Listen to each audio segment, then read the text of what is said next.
Olá,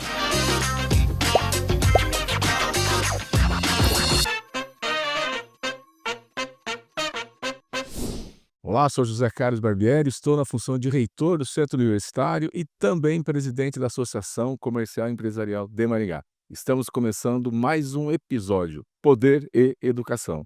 E no dia de hoje estamos trazendo uma pessoa bastante importante na política de nossa cidade, sempre envolvida também com a Igreja Católica. Quando fala de política, já está indo para a sua terceira legislatura, está muito envolvido com projetos na legislatura de educação, também projetos sociais, levando à ocupação dos espaços urbanos da nossa cidade. Hoje vamos receber Sidney Telles, que está como presidente interino da Câmara Municipal de Maringá. Sidney, seja muito bem-vindo. Agradeço essa oportunidade de poder compartilhar um pouco sobre educação, sobre a legislação, sobre o legislativo, o importante poder legislativo, e quero ressaltar que é exatamente graças à educação que a gente pode melhorar todos os poderes do nosso país, em especial o poder legislativo, porque ele representa o povo e quando a gente tem mais pessoas preparadas, a gente pode fazer uma cidade melhor. Agradecer, Barbieri, esse teu convite, você sabe da minha admiração pelo seu trabalho, pela sua trajetória, por estar hoje nessa função extraordinária de presidente da associação comercial, que aqui em Maringá tem uma característica, muito diferente de alguns lugares do Brasil, ela se torna aquela que reúne todo o setor, da sociedade, o setor livre da sociedade, para contribuir na construção da cidade. Parabéns. Muito obrigado. E nessa tua apresentação, né, acabei não dizendo que você é engenheiro civil, né, esteve envolvido também aí em obras aqui na nossa cidade, trabalhou com um deputado federal na época, É. e trabalhando acho que ali com o deputado Arruda, você acabou gostando e indo para a política? Como Não, acho que foi antes. Olha, foi antes? eu sempre tive muito envolvido com as questões que transformam a vida das pessoas. Desde a faculdade, eu fiz engenharia aqui em Maringá, fiz 2 especializações, uma em saneamento, uma em estrutura. Aí acabei, trabalhando um tempo, nos sindicatos como assessor técnico de sindicato, fazia aquele cálculo de qual é o preço do CUB, sabe, aquele Sim. custo unitário básico. Eu fiz isso durante muito tempo no Paraná, para o sindicato, do Paraná. Daí eu acabei montando minha própria empresa, uma construtora, a construtora Ciplart. Hoje ela já está com 40 anos de presença na sociedade, eu deixei ela depois. E nesse tempo, inclusive deixei porque resolvi seguir um caminho político e escolhi isso mais, envolvido pela igreja, que achava importante que quem tinha capacidade, tinha condições, pudesse entrar no mundo da política. E aí eu disputei minha primeira eleição para deputado federal, de cara, não foi outra coisa. Sem nenhum real, eu saí pelo Paraná pedindo voto, acabei ficando como segundo suplente de deputado federal. Antes eu havia me envolvido na luta pelo parlamentarismo, eu sou parlamentarista, eu acho que as cidades e o país seria melhor se em vez de prefeitos, presidentes e governadores, por mais que a gente, se dá muito bem com todas as escalas de poder, eu acho que se as coisas pudessem ser resolvidas a partir de projetos e partidos fortes, nós não teríamos tantos solavancos como a gente tem no país, não é, com a espera que a população de um salvador da pátria, né. E é isso que faz as pessoas projetarem todas as soluções em um indivíduo que não vai conseguir resolver. Eu concordo com você. É uma coisa que a gente tem que voltar a discutir daqui a um tempo, exatamente, né, o sistema de governo, e no sistema de governo voltar a pensar no parlamentarismo e também no voto distrital, né. Eu acho isso importante, porque diminui custo e a gente consegue ouvir as pessoas. O pessoal pode imaginar numa campanha para deputado, e eu participei de 4 campanhas para deputado, então não foi só uma, disputei 2 para federal, 2 para estadual. E acabei até assumindo uma cadeira de deputado estadual por alguns meses, quando fiquei na suplência. E a gente sai pelo estado inteiro, são 399 municípios. Você, vai ter que ter recurso para ter pessoas que vão falar de você ou vão te apoiar, vão poder distribuir o seu material, e a maioria das vezes ninguém consegue saber exatamente quem é você, a não ser que você fosse muito conhecido. O programa de televisão te dá alguns segundos, enquanto que se fosse distrital, você teria debates entre aqueles candidatos daquela região, aquela região ia discutir, você ia saber o que que cada um pensa para poder fazer sua escolha. Concordo com você. Lembrando que o nosso programa Poder e Educação é transmitido pelo canal do YouTube do UniCV, do Centro Universitário Cidade Verde, e também pela rádio, a nossa rádio online. Se você tem uma longa trajetória na política aqui na nossa cidade, candidato a deputado, já assumiu a cadeira como deputado estadual, ingressou na Câmara de Vereadores, terceiro mandato, e agora, já de início no terceiro mandato, assumindo interinamente a cadeira de presidente. O que você pode nos dizer de toda essa experiência que você acumulou? Olha, eu tenho uma paixão muito grande pela minha cidade, sabe. Aliás, eu tenho uma paixão muito grande pelo ser humano. Tem gente que diz que é difícil conviver com o ser humano, que o ser humano tem essas suas ambivalências, ele tem a sua competitividade, sua vaidade, suas lutas, seus pontos de vista, suas fraquezas, mas eu valorizo muito o ser humano.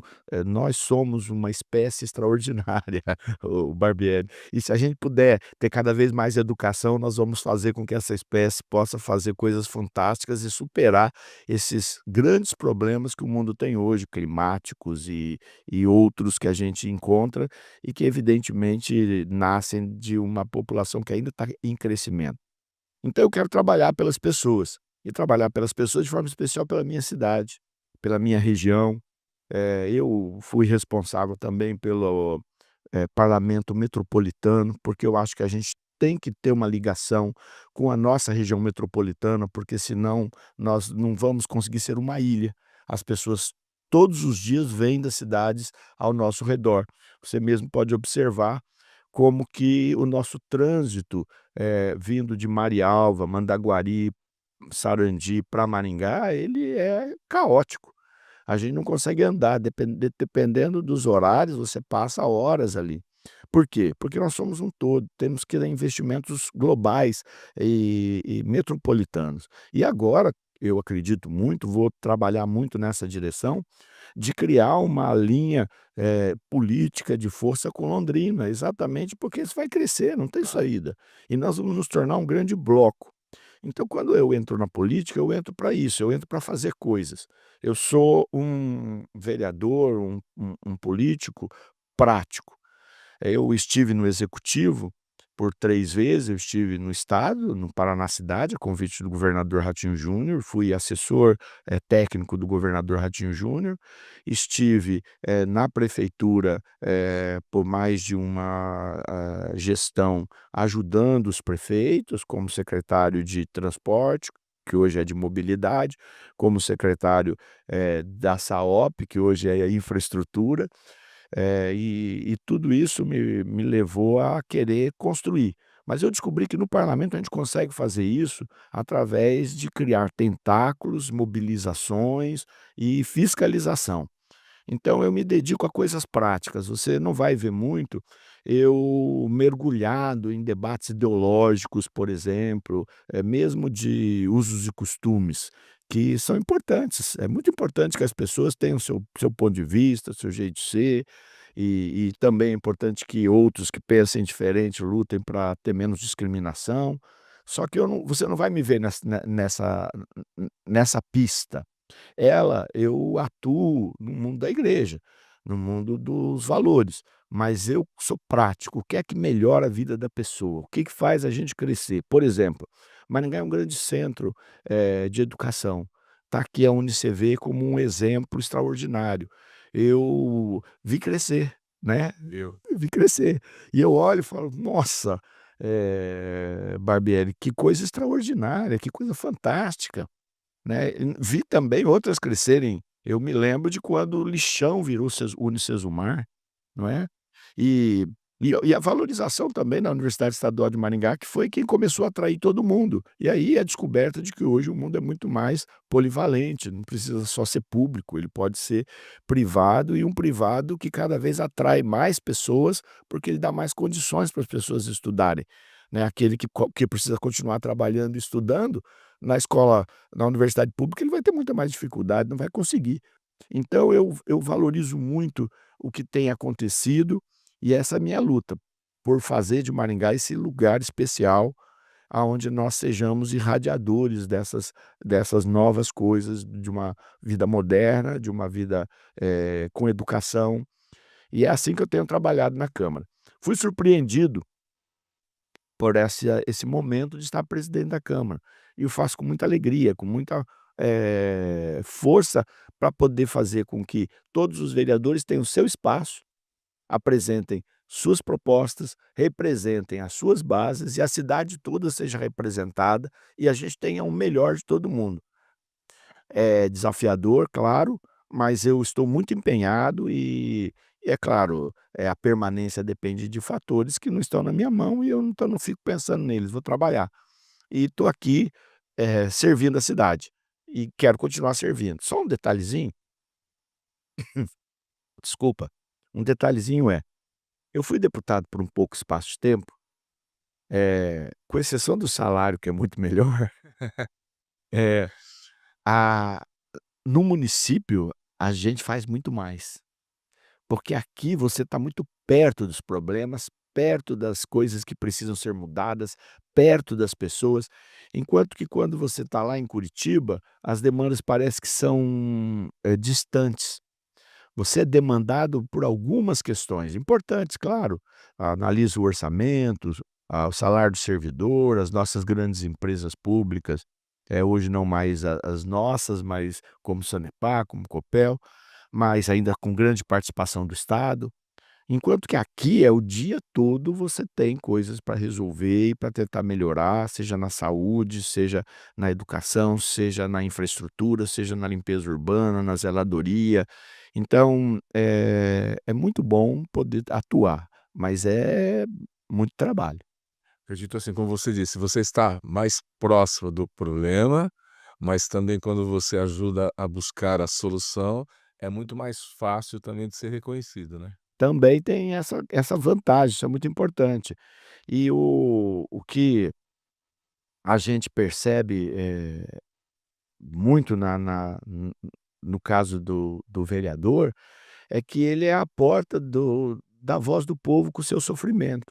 A gente não consegue resolver, porque precisa ser resolvidos problemas estruturais, mas é a gente que escuta isso. Então é aquela pessoa que está brigando por resolver um problema na sua situação salarial, é aquele que está desempregado. Hoje é uma coisa há uma coisa tão complexa, às vezes, para mim entender, para eu entender, eh, a gente tem lá na agência do trabalhador, uma quantidade de solicitações por mão de obra, que não se preenche. E ao mesmo tempo nós temos uma quantidade imensa de pessoas pedindo emprego. Então por que que essas 2 folhas não se encontram? Como é que a gente vai resolver esse problema? E aí cabe aos políticos pensarem em soluções. É o salário? É a formação? É o treinamento? É a educação? Por que que essas coisas não estão se encontrando? Eu conversava com você agora há pouco, quantos, cursos de graduação hoje não tem mais nenhuma procura por parte da juventude, enquanto que outros ainda precisam ser criados, porque são necessidades novas da sociedade. Então a gente precisa resolver esses problemas e um dos caminhos é o legislativo. E eu concordo com você quando você falou da agência de trabalhadores. Essa semana eu tive uma reunião com o secretário que cuida, né, da agência, e assim, existem muitas vagas, só que em comparação ao que existe no município de procura, está muito baixo. Então além de você falar que a educação, certo, a qualificação, também uma coisa que a gente vai ter que ajudar a agência do trabalhador a divulgar a sua estrutura, que ele tem espaço lá para entrevistar, ele tem espaço para fazer cursos, só que ninguém sabe. Então ele vai ter que, né, via aí com a gente, a associação comercial vai poder ajudar, as instituições de ensino também vão poder ajudar para usar esse espaço. Então é tudo isso que você falou, mas ainda a comunicação que a agência do trabalhador tem que ter com a comunidade. Ser mais reconhecida como sendo o local aonde tem a vaga e ao mesmo tempo tem quem está procurando emprego. Mas assim, de todos esses projetos que você fez, são muitos, quais que você mais se orgulha de ter participado? Seja na educação, na infraestrutura, de políticas públicas? Olha, eu tenho, eh, algumas alguns caminhos que eu escolhi que eu achava que eram fundamentais. Fomos interrompidos pela covid, eu estava vereador no tempo quando a covid apareceu, rapidamente ninguém sabia o que fazer com aquilo e as pessoas começaram a lotar nossos hospitais e começamos a não poder atender outras demandas de saúde, porque a covid era transmissível, altamente transmissível. Desconhecia-se os mecanismos, começou inicialmente achando que era um problema respiratório, uma forma de gripe diferente, e algumas das ações que eu pude fazer naquele momento me dão muito orgulho, como, por exemplo, ter criado, os fundos necessários para as empresas não quebrarem naquele momento, termos conseguido, descobrir quais, áreas não podiam parar para poder intervir e fazer legislação que pudesse, quem fabricava máscara, quem fabricava roupa para estas coisas, quem estava pesquisando respirador, eh, todo esse esforço eu pude participar, tenho um grande, sentimento de "puxa vida, obrigado meu Deus por estar ali naquele lugar certo para poder ajudar". E por outro lado, nossa cidade, que é uma cidade planejada, maravilhosa, mas que ela cresce, e a gente precisa fazer com que esse crescimento seja ordenado, mas ele também seja eficiente. Porque não adianta você fazer projetos de crescimento para a cidade, exigentes e depois não ter gente que seja capaz de poder viver naqueles espaços, porque eles se tornam caros demais. Então a área do urbanismo e do crescimento se tornou um foco importante do meu mandato, e eu atuei para poder fazer leis que diminuíam problemas, né. Por exemplo, Maringá, se você pegar os bairros novos, está cheio de casinhas geminadas, né. Pois é, as casinhas geminadas não conseguiam resolver o seu problema documental. Eu fiz uma lei dizendo: "Olha, se tem uma construída e ela construída certinho, a prefeitura é obrigada a separar e ela pode vender o outro terreno, fazer a outra unidade", e assim por diante. A gente atuou nas questões urbanas. Aproveitei que eu sou engenheiro, que eu tinha formação para isso, que eu tinha conhecimento de moradia. Um dos projetos que foi para mim fantástico foi o Prozeis, né. Lógico que o programa todo foi montado pelo prefeito, mas foi uma lei minha que proporcionou a possibilidade de preenchimento desses espaços vazios e oferta de unidades habitacionais de mais baixo custo. Perfeito. E Sidney, quando você falou da pandemia, eu lembro muito bem, você esteve à frente, né, juntamente com os pais, com as escolas, nós fizemos, se eu não estou enganado, uma ou 2 lives, porque eu também tinha, né, como representante do setor educacional, tinha aquela preocupação. E a nossa maior preocupação como educadores era: as crianças não podem ir para as escolas, mas elas estão aonde? Porque os pais precisam trabalhar.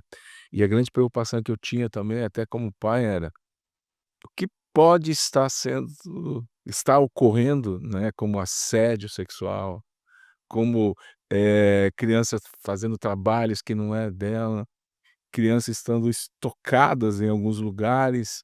Eu lembro de uma história de uma coordenadora nossa de curso, que ela mora num condomínio que é uma rua só, casas dos 2 lados. E naquele momento, todo mundo em casa, as empregadas foram dispensadas. E uma das, empregada que foi dispensadas, eu fico até bastante, até emocionado com isso aqui. Uma das empregadas que acabou sendo dispensada, ela acabou sendo escolhida para cuidar de todas as crianças dali, mas ela não tinha formação nenhuma. Mas as crianças não podiam ir Aconteceu pra muito. escola, que as crianças não podiam ir na escola. E eu lembro muito bem, você foi ali uma das pessoas, né, que usou o teu mandato para defender, eh, que as atitudes tomadas fossem as melhores possíveis para as pessoas, sempre pensando, claro, existe um protocolo, esse protocolo tem que ser seguido, e mas que tivesse sempre o bom senso, né. Então lembro muito bem disso e até a gente conversou muito sobre isso. Cid, daí é o seguinte, você também vem de um movimento muito forte na Igreja Católica.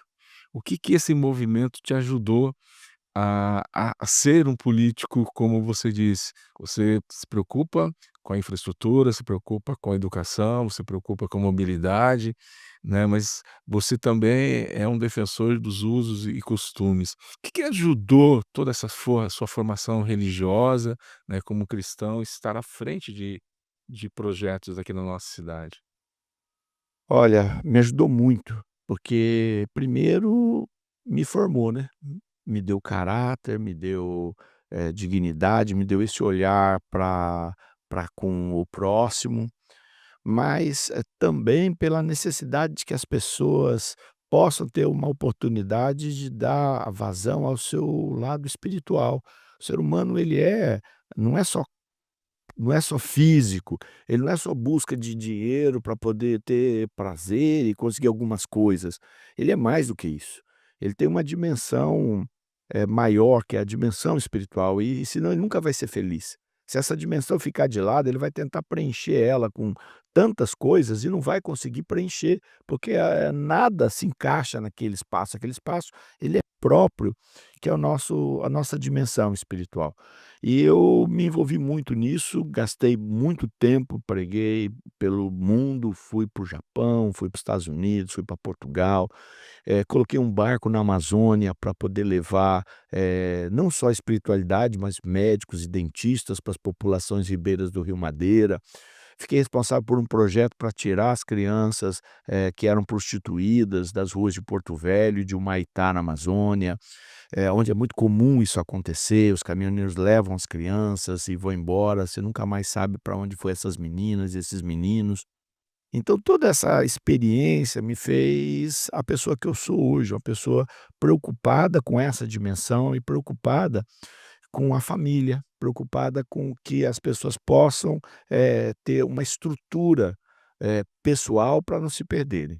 Então foi muito importante para mim, foi muito importante na política. Essa semana nós inauguramos aí o Hospital da Criança. Eu estava lá como presidente da câmara e eu acabei, fazendo um discurso bem curtinho, porque tinha muitos oradores, mas na minha mente eu fiquei pensando o tempo todo quando eu tinha 12 anos. E cheguei em casa, nós tínhamos ganho uma bicicleta num aniversário, né, uma, não sei falar a marca aqui, acho que era uma Monark que nós ganhamos. Olha, Monark e o Calói, né? Só tinha essas 2, né. E e aí ganhei eu uma e minhas 2 irmãs, que eram um ano mais novas que eu, ganharam uma também, eram gêmeas. E aí a gente andava em volta do quarteirão, as ruas eram vazias, né. E aí, de repente, uma delas disse que a perna doía, todo mundo achou que era por causa da bicicleta, a perna doía, a perna doía, a perna doía. E aí ela parou de andar, depois ela parou de se movimentar, e os médicos não tinham solução, não existiam instrumentos, ia para São Paulo, ia para Minas, ninguém sabia o que era. Ela ficou completamente inválida, era uma doença rara. E nós eu lembro, naquele tempo não tinha o SUS, o pai gastou tudo que ele tinha. O pai era bem de vida, era um funcionário, alto funcionário da Companhia Melhoramentos, para poder encontrar solução para sua filhinha, para minha irmã. E eu me lembro de eu carregando aquela cadeira de rodas para procurar, às vezes nas igrejas com algumas pessoas, pedir oração, porque ninguém tinha uma solução, nem da ciência e nem de nada. Até que ela veio a falecer. Então, quando eu estava lá no hospital, eu falei e pensei, a nossa fé tem que ajudar a fazer coisas na política que possam ir melhorando e tirando a vida das pessoas dessa dor tão profunda que às vezes uma família tem que passar. E aí é essa a minha visão que eu tenho da política. Muito bonita essa história, né, uma história você relendo a sua irmã e ao mesmo tempo você faz essa ligação com o Hospital da Criança. Para quem está aqui nos assistindo, nos ouvindo, o Hospital da Criança ele tem aproximadamente 13.000 metros aqui em Maringá, e é um hospital que vai cuidar também de doenças raras, então ele é um hospital também pesquisa. E o que você fala, ontem nós tivemos a ministra, né, da saúde aqui inaugurando parte do hospital, já começamos agora então com as UTIs, né, É, são 10 quartos, é 12, né? 12? 12. 12 UTIs infantil, mas esse hospital ele vai se tornar uma referência, né, vai ser importantíssimo para toda a região, para o sul, vai ser o único do sul do Brasil, dessa categoria que vai tratar principalmente para doenças raras, pesquisar doenças, o câncer infantil e outras, situações voltadas para a criança. E Maringá, para isso, precisa de um eixo forte da educação também. Precisa de formar profissionais de saúde capazes de conduzir isso, não só médicos, né, médicos também, mas pesquisadores e outros setores da saúde. Acredito que isso vai ser uma cadeia positiva, tirando a dor das pessoas. Exatamente. Para você que está nos assistindo ou nos ouvindo pela rádio UniCV, Maringá é uma cidade que fica aqui no noroeste do estado do Paraná, então na região sul do Brasil. Estamos com aproximadamente 430.000 habitantes e Maringá é a melhor cidade para se viver, para criar seus filhos e também para fazer negócio. Cidades com mais de 100.000 habitantes. E quando a gente fala desses números, é claro que o Poder Legislativo tem aí a sua responsabilidade e a sua contribuição. Cid, você falou da infraestrutura, falou de outros projetos, mas quando a gente fala dessa qualidade de vida, né, começa justamente lá atrás com a Companhia Melhoramentos, que veio para, né, trazer aqui um eixo para todo o noroeste do Paraná, começando ali em Londrina, chegando até Cianorte, né, Marama. Umuarama também, é verdade. Então, aqui foi uma cidade, quer dizer, uma região bem diferente do Brasil, a sua colonização, né. Até chegar aí no CODEM, onde você deu, informações que aqui nós temos, educação de qualidade, nós temos também saúde de qualidade, né, mas com certeza o poder legislativo sempre esteve à frente ali, contribuindo para que esses indicadores hoje pudessem, né, ser referência para o Brasil todo. Eu tenho, assim, esse olhar de como a educação é importante, Barbieri. Você que está envolvido nisso, veja, que lugar você encontra uma associação comercial da qual você é presidente, que a sua diretoria e as diretorias anteriores estavam mais preocupados com a cidade do que resolver o problema do seu comércio e da sua indústria? Poucas. Poucas. Né, que fazia reunião e dizia assim: "Olha, gente, nós precisamos resolver o problema dessa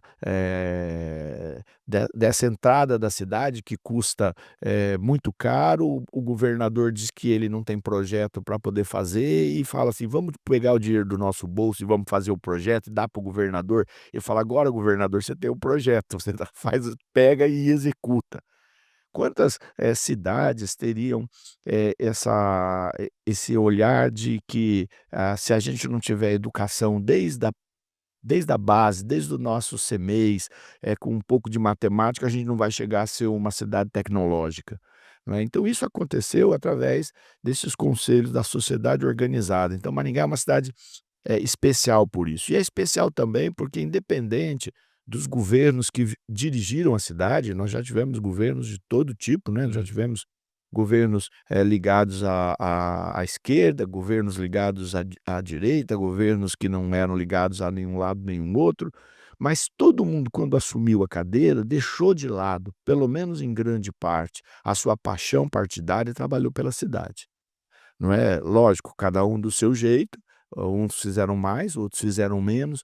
Então nós temos uma história muito grande. E mesmo quem acabou fazendo trapalhada, tivemos prefeito fazendo trapalhada, né, Sim. tivemos, ele não conseguiu, acabar por destruir as estruturas criadas pela cidade.